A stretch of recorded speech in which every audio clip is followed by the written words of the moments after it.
Welcome to On Balance. I'm Elizabeth Pran in for Leland Vittert. Happy Friday tonight. Heading into the Labor Day weekend, the state of play in this election could not be more clear. Both campaigns are dealing with the same issue, just on opposite ends of the spectrum.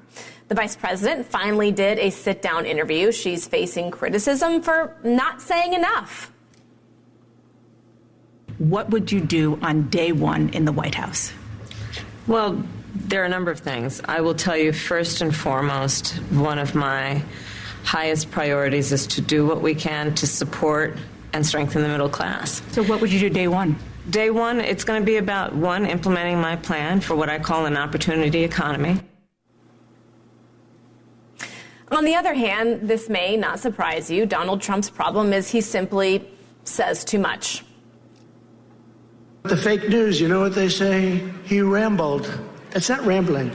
When you have, what you do is you get off a subject to mention another little tidbit, then you get back onto the subject, and you go through this, and you do it for 2 hours, and you don't even mispronounce one word.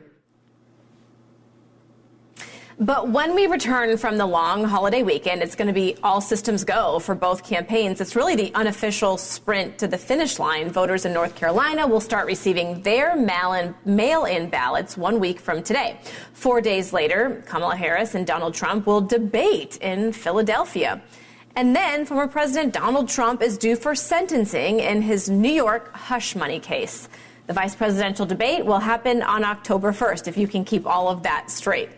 Trump spent his afternoon in Pennsylvania, another clear sign of just how important that Keystone state is for his campaign. And Harris's campaign is ramping up its operations there, too. In fact, they just opened their 50th office in the state of Pennsylvania. 50th. As Democrats try to win over rural voters who backed Trump in 2020 and, of course, 2016.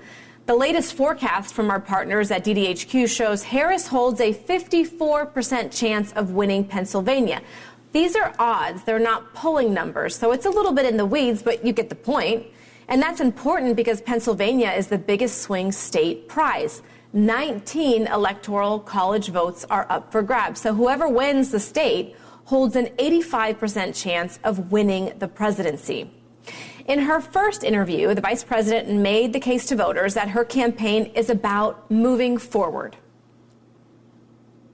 I am so proud to be running with Tim Walz for President of the United States and to bring America what I believe the American people deserve, which is a new way forward, and turn the page on the last decade. But critics and many Republicans say that her appearance left a lot to be desired, and strategists think that the cushy, taped, sit-down interview with her running mate at her side shows that she still has a lot of work to do before she hits the debate stage. What Kamala Harris struggles with quite often is she gets asked a question and gives a very long answer that goes in a million different directions and is sort of this very large word salad that you can't extrapolate. The vulnerabilities that she has in these kinds of interviews, I think, was laid bare very early in that conversation. So we begin tonight with Chris Cillizza, journalist and senior advisor of DGA Group. Chris, who better? I mean, I think if you're like me, not only did you watch it, but then you watched clips of it, and then you rewatched it, and then your opinion changed throughout the day. So I'm sort of curious about, 24 hours later, almost, your opinion of the interview. Were you impressed? Okay, I'll sum it up in one word. Meh. And I don't mean that in a negative way necessarily. I just don't think it was super newsy. I think if you went into the interview liking Kamala Harris, you probably left the interview liking Kamala Harris. If you went in not liking her, probably left it not liking her. If you're a swing voter, a low information voter who hasn't made up their mind, you probably didn't watch it, right? So, I sort of agree with my friend Doug Heye, that clip that you played, because I didn't think she was amazing. I thought she had to have been ready for questions about flip-flops she's had on policy, right? I mean, that's sort of the fundamental thing. She's changed on a number of issues, whether it's banning fracking, supporting Medicare for all, supporting the Green New Deal, mandatory buyback of assault weapons. She's changed her position on all those things since becoming the Democratic nominee. So she had to be ready for that question. But her answer was, my values haven't changed. I'm quoting her. She said that twice. I don't understand that answer totally. Like, we're talking about, like, you had one position in 2020, and now you have a different one in 2024. Do I think it's going to change a lot of minds, that interview? No, I don't. But did she have to be amazing? I mean, she didn't have to do the interview, right? I mean, certainly, eventually she needed to, but she sat down in the most comfortable setting she could probably have. If you think of all the opportunities and everyone who wanted to interview her, she didn't really have to do the interview. She checked the box, right? Next up is the debate. She didn't have to knock it out of the park. No, and I agree. And I should say, like I said, meh does not necessarily mean bad. It just means I don't think it changes anything. She was absolutely fine. I came into that wondering, I don't know how good she's going to be. I came out of it thinking she was okay. I was not convinced, like, oh, she definitely could take on 10 more of these media interviews and have no problem. But I also wasn't convinced, oh, my gosh, they can never let her talk to another reporter again. I just think it was kind of blah, you know? I mean, it was, and again, when I say blah, I can hear people saying she was good. I'm not saying she was fine. She was absolutely fine. I thought she was whelming. She wasn't overwhelming. She wasn't underwhelming. She was whelming, which isn't a word, but you get my point. Okay, but you probably need to be pretty overwhelming when you look at a state like Pennsylvania, right? I mean, when we make these statements like all of the roads to the White House go through Georgia or they go through Wisconsin, really, one could argue that they really go through Pennsylvania because there's so many electoral votes there and it's a very intimate, very passionate setting. She really has to make the case there because they're neck and neck in almost every poll that I've seen, unless you've seen something different. No. It's the most important state by far. All 7 swing states are not created equal. Pennsylvania is the most important. The stat you cited, 85% chance of winning if either one of them wins Pennsylvania. There are paths for Donald Trump to 270 electoral votes that don't include Pennsylvania. There are a lot less paths for Kamala Harris that don't include Pennsylvania. So I think for both of them, honestly, it's a must-have. Look back. 2016, Donald Trump beats Hillary Clinton in Pennsylvania. He wins the presidency. 2020, Joe Biden beats Donald Trump in Pennsylvania. He wins the presidency. If you tell me who wins Pennsylvania, I feel like I've got a pretty good chance of predicting who's going to win the White House in November. You know, she also has to do amazing on that debate stage, right? I mean, she can't be meh. I mean, maybe you could correct me if I'm wrong, but I think that's one that she does have to knock out of the park. And if you look at some of her debates, you know, when she was with Vice President Mike Pence, I mean, she really held her own there. You can't find a ton of critics, but this is the big stage coming up, and it's not really that far off. No, that's exactly right. I mean, look, we get back from Labor Day and it's here, essentially. So when it comes to the debate, I think that she's the X factor. To me, Trump, you know what you're going to get. You've seen him on the debate stage in a general election in 2016 and 2020. You've seen him in a lot of primary debates. He's kind of got one setting, right? He's going to try to talk a lot. He's going to say things that aren't true. He's going to interrupt. Like, he's going to do all those things. To me, we know less about her as a debater, particularly in a one-on-one debate in a general election. She's never been in this situation before as the nominee. So I think she has more opportunity if she's good. You know, I think for those swing undecided voters, if she's good, if she can tell her story, if she can look presidential, if she can draw a contrast with Donald Trump, if she can make him look small, if she can call him out on things he says that aren't true, good. But of course, with opportunity comes risk, right? If she is not particularly good, if she looks wary, if she looks guarded, if she does have the occasional word salad, which she is prone to do when she's talking in public, then the downside is worse.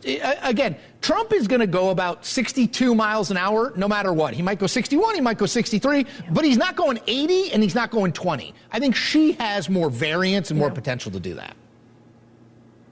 You know, I want to squeeze in this soundbite really quick. It's from Elizabeth Warren in regards to the debate. I do want to get your reaction to it. So listen here quickly. Donald Trump is scared, and I got to say, I think his whole team is scared. And that's why they're trying to find ways to muzzle him, to make this debate not happen if possible. Because Kamala Harris, she's going to wipe the floor with Donald Trump. It's a bold statement. I mean, wiping the floor with someone is, like I said, knocking it out of the park. Is she going to be able to pull that off? I mean, I'm a big believer in setting expectations relatively low and then clearing them as opposed to setting them super high and people say you didn't clear them. So my guess is that if Kamala Harris had a call with Elizabeth Warren, she would say, hey, can you cut down on the wipe the floor, say she'll hold her own or something like that? Because again, Donald Trump is an asymmetric debate threat. He comes at you from all sorts of different angles. It's very unorthodox. He is not as easy to debate as I think people think in a vacuum. Look at the Hillary Clinton debates, look at the Joe Biden debates, and obviously look at the June 27th debate where Biden, I think, really struggled whether Donald Trump was there or not. But he is not as easy to beat in a debate setting as I think some Democrats think. Yeah, and I think you forget, we're humans. We're not robots. You could be the best debater on the planet and you still maybe had a bad night's sleep or you had an argument with your spouse. You just never know. So there are so many factors that go into performing, right? So all eyes will be on that debate. Chris, thank you so much for joining us today. Yeah. Of course. Go ahead. Thank you. Take care. Oh, I was going to say. Oh, okay. Bye, Chris. I always think I do pretty well on TV. I always think I do okay on TV, but sometimes I'm better and sometimes I'm worse. That's the nature of the beast, right? I mean, that's who we are. We're human. I think that point is so critical, and I'm so glad you made it. They are not robots. They are people. They might not have slept well. Their stomach might hurt. They might be sick. There's a million things that go into this that are X factors and variables, and I think we always have to remind ourselves of that. Sorry to go long in the segment. I'm sure the producer is screaming in your ear. Take care. Have a good weekend. We love it. We want more of it. It's like I said, every time I have a spouse who plays golf, so your point has been made. Chris, thank you. Have a wonderful weekend. Speaking of sports, as college football kicks off, one of the toughest talking coaches kicks out a tough talking reporter why he says Coach Prime may not be able to handle the truth. And later, two candidates walk into a bakery, but which one takes the cake? I hope you like our pun there. Our body language expert breaks down how J.D. Vance and Kamala Harris visits played out for the people around them. What did their bodies say? Stay with us.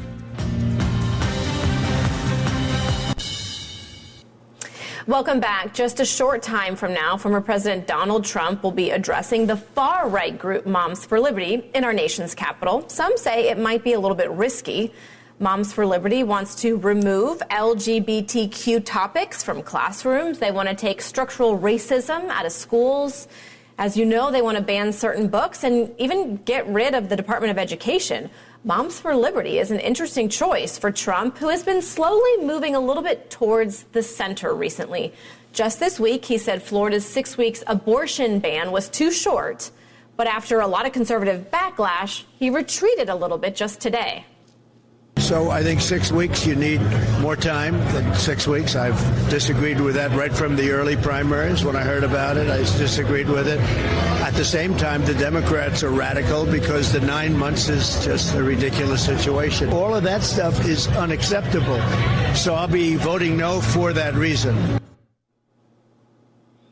We're really seeing these topics hit voters really on issues that they care about. So with now former Republican congressman from the great state of Georgia, Doug Collins, and former 2008 Clinton campaign advisor and co-founder and CEO of We Defend Truth, Jamu Green. Thank you both for joining us. Doug, if I may start with you, because to me this seems risky. It seems risky to meet with this group, especially if we're looking forward to September and an election cycle. I mean, you're no stranger to this. Candidates always try to be a little bit more down the middle. Well, but I think they also meet with groups that are also, have a similar interest in looking at it. And again, I think describing them, and as this far right group, I think we're putting a pejorative on it to start with. I mean, as you look at it, it's a group. He spoke to a large group just today in Pennsylvania. He's coming down here to speak to this group. They'll be speaking to other groups. And Vice President Harris speaks to other progressive groups as well. So, I mean, I'm not sure what the real emphasis here is, especially when, both we're going to talk about what they want to do and how they want to do it regarding, what groups they're with in this passage. But I think when you look at the passage, these are folks who are very concerned, they're very conservative, and they're looking to see what Donald Trump has to say. Okay, Jamu, I want to play a soundbite for you that Texas Representative Sean Theory, a Democrat, was at the event, a lot of the events today. And I want to play a soundbite from her because it might be what we're seeing from other Democrats. Listen here. The Democratic Party has moved so far left, so deep into the progressive abyss, and it now champions policies that I cannot, in good conscience, support. And so it is today, at such a time as this, that I am officially announcing that I am leaving the ranks and the ranker of the Democratic Party. So, Jammu, in response to not only Doug, but also the fact that we're seeing a Democrat at this event saying the far left is too far for me, I'm switching parties. What's your response to that? Well, I'm happy for her to make any decision she wants, but as it relates to Kamala Harris and Donald Trump, I think it's really easy to compare these two. On one hand, Vice President Harris goes and speaks to Alpha Kappa Alpha, a 116-year-old organization that has been involved in lifting up their community, in protecting senior citizens, in mentoring young people, in really providing a solid foundation for civic engagement. And on the other hand, Donald Trump, who continues to make really insane, ridiculous, and just quite frankly, dumb choices about his campaign strategy, goes and speaks to a failing organization. And I know there's been a lot of talk about moms in this election. He's speaking to an organization, a group of mothers who only got together as an organization because during a global pandemic, they couldn't figure out how to take care of their children. And the media made so much hullabaloo about Kamala Harris going and speaking to this black sorority, and the hullabaloo that is being made about Donald Trump speaking to this group is nowhere near kind of the questions that were asked. That in and of itself is a bit ridiculous. But it's clear this organization that Donald Trump is speaking to is in line with him when it comes to taking away the rights from the very group that he's speaking to, women. There's a reason that we are looking at what is probably going to be the largest gender gap in a presidential election. Women are registering to vote in massive numbers. They are saying very clearly, keep the government out of our private decisions between our God, between our family, between our doctors.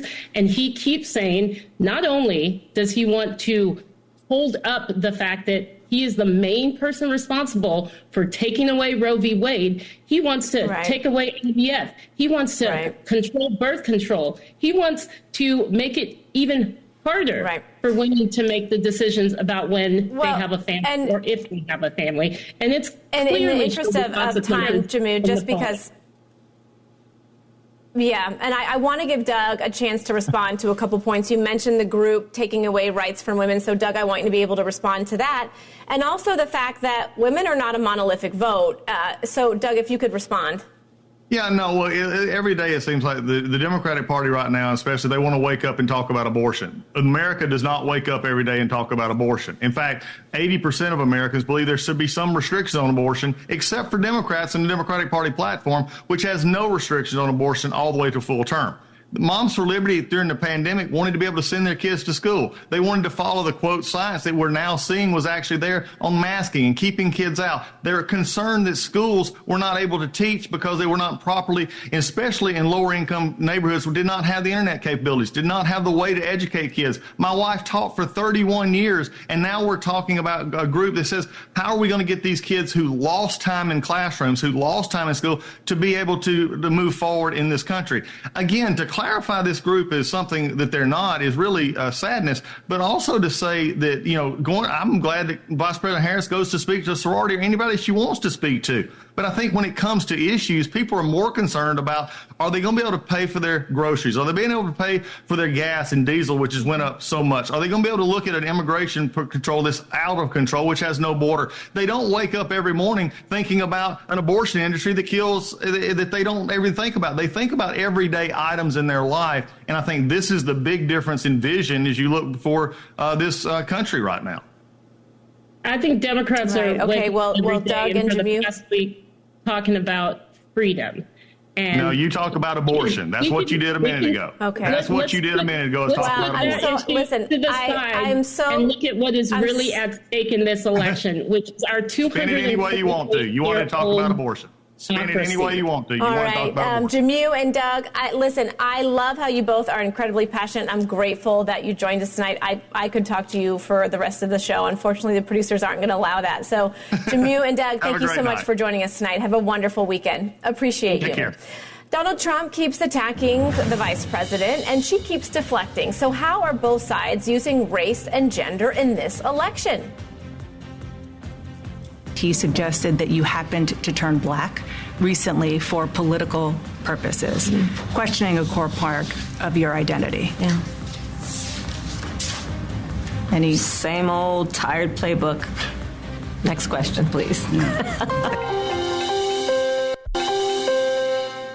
I'll be honest. I'm a better looking person than Kamala. I don't think she's a very smart person. Because she's dumb.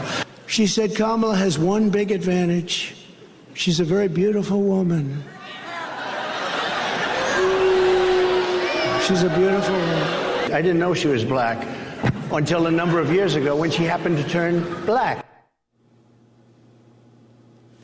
So time and time again, you saw it there, former President Donald Trump has called out Vice President Harris's race and her gender. Harris appears to be refusing to take the bait. He suggested that you happened to turn black recently for political purposes, questioning a core part of your identity. Yeah. Any Same old tired playbook. Next question, please. Joining me now to react to all of this, Ann O'Leary, former senior policy advisor to Hillary Clinton's 2016 presidential campaign, and Lauren Wright, associate research scholar and lecturer in politics and public affairs at Princeton University. All right, I'm excited to hear both of your reactions. So, Ann, I'll start with your reaction to her response last night. I think she got it exactly right. I think, at best, this is silliness. At worst, it's deeply offensive. But what we know is that there's no factual basis in it. I mean, she went to Howard University, to an HBCU. There's no reason to engage in it. The facts are clear, and she should do what she's doing, which is to move on to the things voters care most about, which is how are they paying their grocery bill? How are they paying their gas bill? How are they making sure that prescription drugs they can afford? So she's doing what she should be doing. No reason to engage. The facts are clear. Okay, Lauren, your response to that. I mean, you would think that maybe she would maybe fire a shot. No? No, I mean, she got it absolutely exactly right. I thought it was her best answer the entire interview. I mean, why try to get back into this conversation when it's so harmful to Trump and so embarrassing for him? And it's just something where she can really act that, she's taking the higher road, essentially. I mean, Trump, his focus on her race and gender, I don't think it's as politically harmful as some people assume it will be. And we can talk about that later. He's been doing this for a very long time, but it is harmful to the conservative message, which is supposed to de-emphasize identity. And so he's really not only embarrassing himself, it runs counter to a lot of things Republicans and right-leaning voters think about, care about, and it's been a big conversation the last few years. When we talk about race and we talk about gender, and there was another piece of that interview that stood out to me. She was reacting to a photograph of her niece taken of her when she was celebrating at the DNC. I just want to get your reaction. Here it is. You didn't explicitly talk about gender or race in your speech, but it obviously means a lot to a lot of people, and that viral picture really says it. What does it mean to you?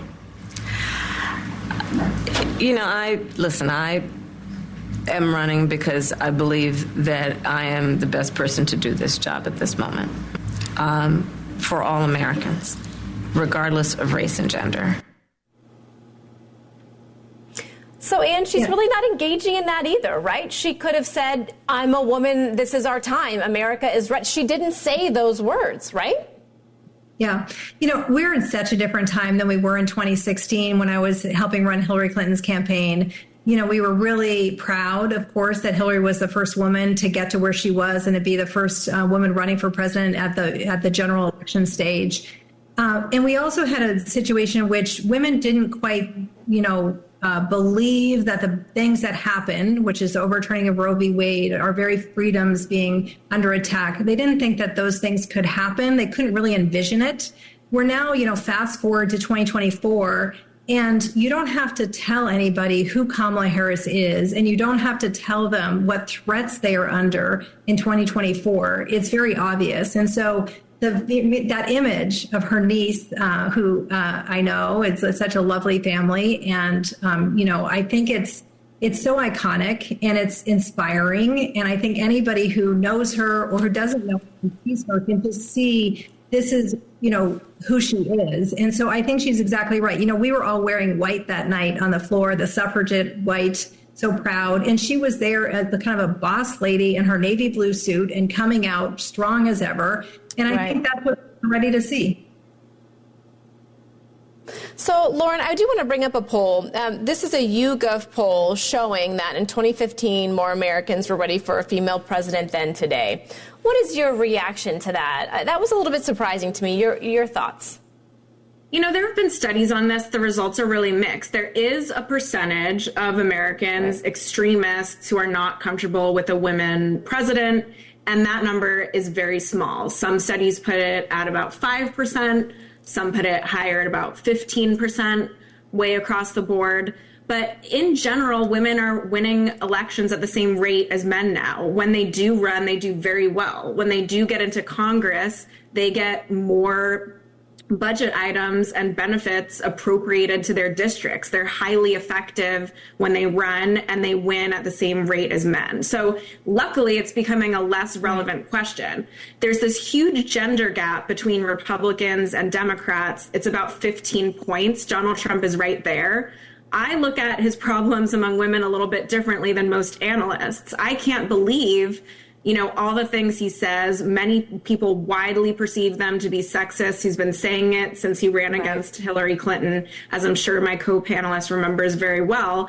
And he is not doing any worse than any Republican that's run a national election in recent years. And so that tells me that people are somewhat willing to set the outrageous comments aside and focus on the policies. And so while, yes, he says offensive things and we should talk about it, it's also incumbent on Democrats not to overemphasize Trump's mistakes and focus on the issues. Yeah, I think I just want to get... I wish we had more time, Lauren. And I'm so sorry, we're up against a hard break, but...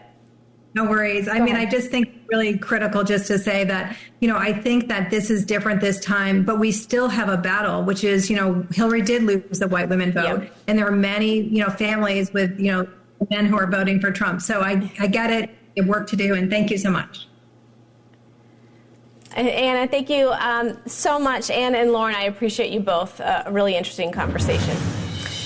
If there's one sports figure in America that everyone knows, it's Deion Primetime Sanders. I don't have to introduce him, right? The University of Colorado head coach is known for his very flashy clothes, his look at me mantra, and of course, his fairly intense trash talk, which includes a tough love treatment with all of his players.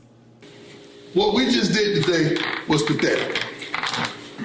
All the love that you received, all the love we received, you getting ready to see that flip. We can't truly be like our coaches was because y'all can't handle it. Because y'all a little softer. Y'all was raised a little different. We can't say that. Because if we said that, you're sensitive. But it appears that maybe Sanders has met his match. Coach Sean Keeler, the Denver Post. Happy summer, my man. You don't like us, man. Why do you do this to yourself? Two-parter, if I could. No, I'm serious. Why do you do this? You don't. Why do you do this? No, it's not about that. Football question. Question. Why do you do this? It would be hard for me to really engage in someone I don't like or something I don't like. I'm just asking why. That was Sanders' last exchange with Denver Post columnist Sean Keeler. The Post reports Coach Prime will no longer take questions from him. The university is citing personal attacks on the coach. So, what are the personal attacks? I mean, it's name calling. He's a columnist, right? He's called him a false prophet, deposition Deion, Planet Prime, Bruce Lee of BS, the Deion Kool-Aid, and circus. I mean, these are really insults that would anger a middle schooler on the playground, right? Again, a columnist. So now the king of trash is trying to make it all stop. The university won't clarify if Prime specifically asked the school to implement the ban, but his contract clearly states that he can only speak with the media he has mutually agreed upon. So if he doesn't talk to them and doesn't want to, he simply doesn't have to. Sean, we are so grateful that you were joining us tonight. You know, we heard from the coach last night after the game. I want to play you just a quick soundbite and get your reaction. Listen here. Some of you got upset that we got a W. Some of you, I'm really mad that we didn't get the L. So God bless you all. You have to wait again till next week. I mean, Sean, what do you think? Is that how reporters really feel? No, it's not. And Elizabeth, thank you for having me, first off. It's tricky because, as you know, in this business, especially covering sports, covering the games we play, in the context of life, it's, how big a deal is it? Media are not rooting, and certainly I'm not rooting for Deion Sanders to lose or for Deion Sanders to fail or for the Colorado Buffs to lose. But what's different with us and how he views us is that the professionals in that room also aren't rooting for him to win, if that makes sense. Like we don't have any rooting interest at all. It's sort of like Tommy Lee Jones in The Fugitive, or that boy that dates. It's a dated reference now to that movie, and that we're there to do the job. The result is immaterial, but we're there to try to do it as fairly and as objectively, although in the case of what I do as a columnist, subjectively as well.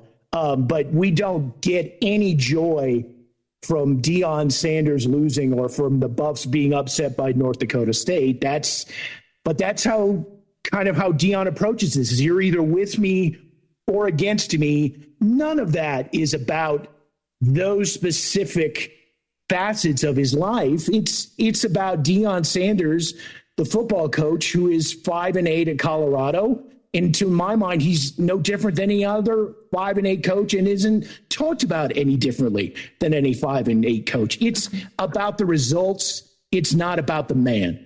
Stephen Smith defended him, ESPN, and it was interesting to hear the other side of the story. I want to play it and then just get your take on it. So here he is. If you are Keela, here's the bottom line. Your attacks seem personal, off-putting, offensive, etc. If you talk to people close to Deion, they say Keela says he's doing what he's done in terms of eviscerating the program because it's good for his bottom line, particularly monetarily.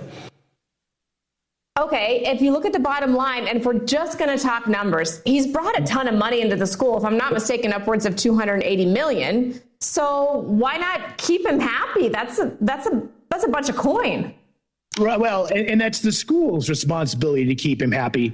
I'm not employed by or have any business in the University of Colorado, and I have also written something that I know Mr. Smith has not read because the day before he had made it clear he had not read any of my work, and that's fine, that I thought this was a marketing bonanza and a PR home run for Colorado. You've got Google, you can look it up. I stand by that. I think that's been a fantastic business decision by the university at a time where they have to make very careful, very calculated business decisions in where college sports are and, more importantly, where they're going. But I don't get too hung up with the opinion of strangers, of people who haven't met me and don't know my heart and don't know my soul and don't know my intent but want to presume it. So I appreciate Mr. Smith's comments, but he's coming from a position of a stranger, and so, more power to him and bless him, and that's his job, and I'm going to keep doing mine. Well, Sean, Stephen may not have read your work, but the producers on this team and I have read it, so we think you're doing a great job. This is a very interesting story, and we wish you the best of luck, and thank you, of course, for joining us this evening. Appreciate you. Elizabeth, thank you for having me. You take care. All right, coming up, all eyes on the vice president's big TV interview. Our body language expert will tell us if the president was honest when she said this.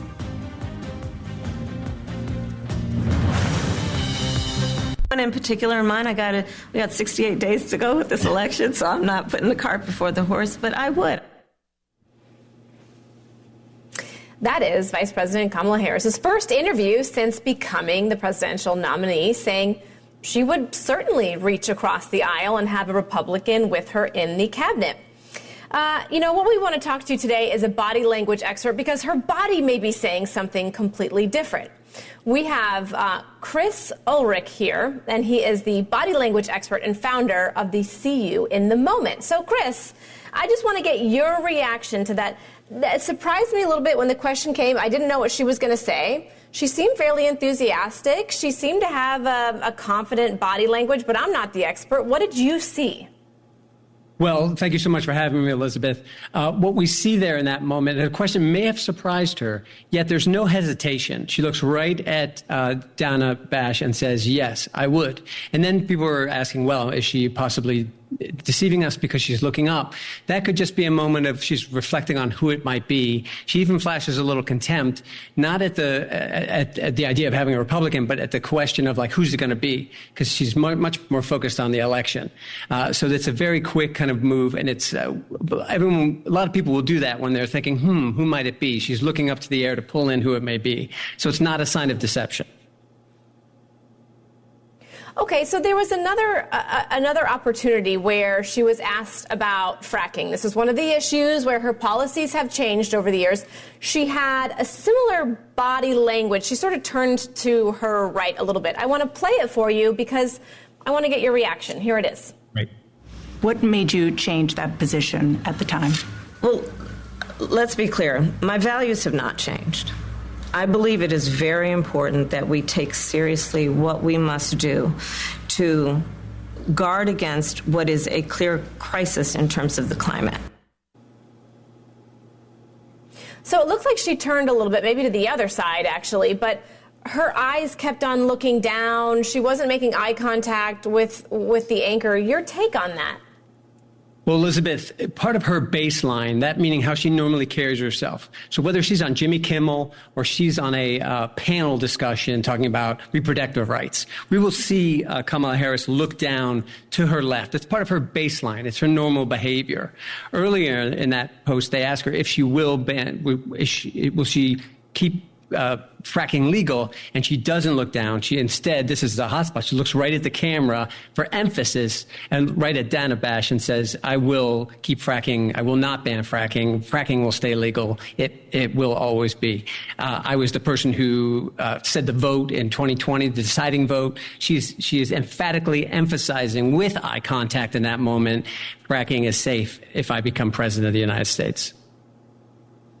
Okay, so your takeaway is that she was very honest during this conversation. Yeah, in that moment, it's the opposite, right? Now, she was on the other side of that issue, and then she's using this reference. She stays open as she's sharing it with us. The other thing, Elizabeth, is that one of the things she does is it's verbal fluency. She stays fluent in her vocabulary, and when she's speaking, she's not full of ums and ums. This isn't the Lester Holt moment about the border or anything like that. Instead, it's poised, it stops. She makes eye contact with Dana. She's not only letting Dana know, she's letting the people of Pennsylvania know that if she's elected president, she will not ban fracking.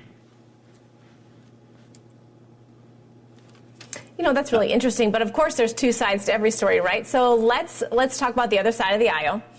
There was an interview with Jim Acosta and Michael Cohen. We know who Michael Cohen is. And he was talking about how the fact he knew when the former president was lying, that he knew that quite emphatically. Here it is, and I want to get your reaction. Jim, one of the things that I want you and your viewers to also note is when you see the accordion hands start going, what that means is that he's lying. All right, it's a tell with Donald. Anytime that the accordion hands start, that means he's not telling the truth. I mean, Chris, he's not the expert, arguably, and I see this movement from the former president a lot. I mean, does that indicate that someone is lying? Not necessarily, Elizabeth. I mean, Michael Cohen may have had moments with Donald Trump where that was happening and he was lying. But to use that as a baseline of deception, this is not one of Donald Trump's baseline deception moves. If anything, he uses this accordion or this open gesture here to close and open this gesture. This accordion gesture for emphasis. When he gets ruffled, former President Trump, he will use these regulators or these control mechanisms. Hands will go up, and then he'll reframe and try to answer a question. Sometimes he'll directly answer the part of the question that he wants to answer or create the answer he wants you to hear. That might be happening. We might see the accordion in there, but to say that that is a definitive sign of deception, I have to disagree respectfully with Michael Cohen, even though Michael may have seen that happen while he was lying. It's an indicator to us here that that it's for emphasis, but to say it's definitive as a deception control mechanism that he uses to help him regulate his argument I don't think that's the case. Okay, I just want to bring in one more element with you before I let you go. This Please. one, it involves a donut shop. I'm gonna sort of tease you up here. I want to get your reaction to the vice presidential nominee and also his experience at a donut shop. Here it is. Right. How long have you worked here? I've been here since the beginning of July. Okay. For this year. Okay. Good. How about you, sir? Almost 2 years. Okay. Good. What are you getting? Oh, I'm good. No, you don't want anything sweet? You don't want anything sweet? Get something sweet. Yes. Well, you talked about that caramel cake. Yeah. Okay, and then a slice of the cake. We got the for cake. the Congresswoman, and then my slice. Yeah. Thank you all very much. Thank you. All right, Chris, we only have about a minute left, but these are two different optics. Your take. Well, Elizabeth, the impromptu visit to donut shop or sweet shop, these impromptu visits have been going on for years, all the way back from Clinton and a McDonald's. You know, They're meant to be impromptu, give you the perception they happen to be strolling in, but they're highly choreographed. With the first one, with J.D. Vance, he walks in, and even he has acknowledged, probably the woman behind the counter, and they weren't ready for him to come in. And it becomes this very awkward encounter. Another message here is that rather than ask open-ended questions about, I'm thinking about this donut or this donut, what do you think? It's these yes-no questions. So rather than okay, he's not yes-anding or creating this opportunity for dialogue or conversation, creating this awkward moment. And then the emphasis, if we look and we point at Kamala Harris, we see that she's engaging the Congresswoman. So it's a more engaged moment and creates an environment that's much more congruent with the opportunity. Chris, thank you so much. Unfortunately, we're up against a hard break. Thank you so much for joining us, and thank you for joining us at home. Chris Cuomo is next.